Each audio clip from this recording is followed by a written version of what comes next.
This video is for all my vintage Seiko collectors. This is the Seiko Spirit SCVS009. One thing I learned while doing the research for this watch is the Spirit collection is JDM exclusive, and one of the most notable watches from the Spirit collection is the cult classic SCVS003, which I just featured in my previous video. JDM is an acronym for Japanese domestic market. Usually JDM watches are more coveted if you live outside of Japan. Seiko makes watches exclusive to the Japanese market, and there's a lot of gold to be found, especially from the 90s to 2000s. This is the best, most fun, and ultra time consuming activity that us watch nerds can indulge in. Currently, I'm obsessed. JDM Seiko collecting is for those that strive for that little touch of nuance. Vintage JDM shopping can be a bit pricey depending on reference, but modern JDM is priced fairly competitively. My favorite site for shopping modern JDM Seiko is sakurawatches.com, and for neo vintage and vintage JDM Seiko I usually search Chrono24 or eBay. While doing the research I learned that this particular reference is pretty rare, and there isn't a lot of content about this watch on YouTube, so I decided to give it a little review.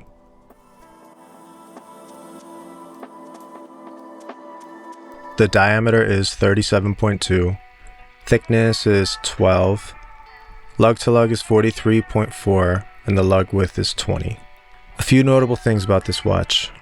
This watch features a sapphire crystal, has a signed crown, exhibition screw-down caseback, and is rated at 100 meters water resistance. The dial is a beautiful cream ivory with applied indices. The date window is framed and balances well with the Explorer style 12, 6, and 9 hour markers. There isn't a lot of lume applied on this dial, but it is there. I feel like there isn't a whole lot of modern Seiko that embodies the field watch aesthetic, minus the Alpinist range and the field watch Seiko 5s, so this is a refreshing look for me and something that I could potentially add to the collection that has everyday wear appeal with a dressy upside. This watch traditionally comes with a bracelet, but my friend that loaned me the watch doesn't have it. I think he bought it with the leather strap, which I think works better anyway. Here's the SCVS009 paired with Artem's loopless sailcloth strap. The movement is an automatic 6R15A, 3-handed with a date, 23 jewel, 3 Hz, and features hacking and hand winding.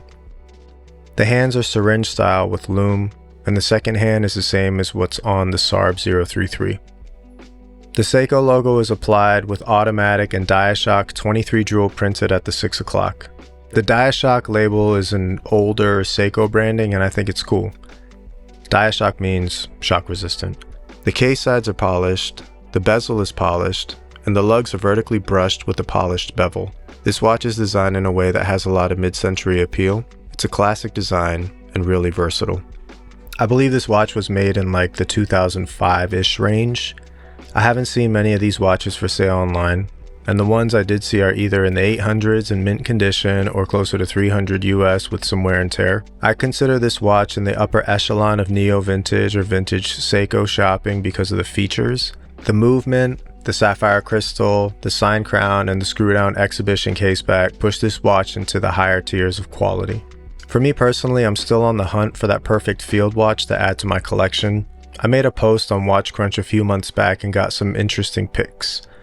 Any other advice on what field watch I should look into, minus the Rolex Explorer 1 and 36, because truth be told, that's what I really want, but you know, would be appreciated.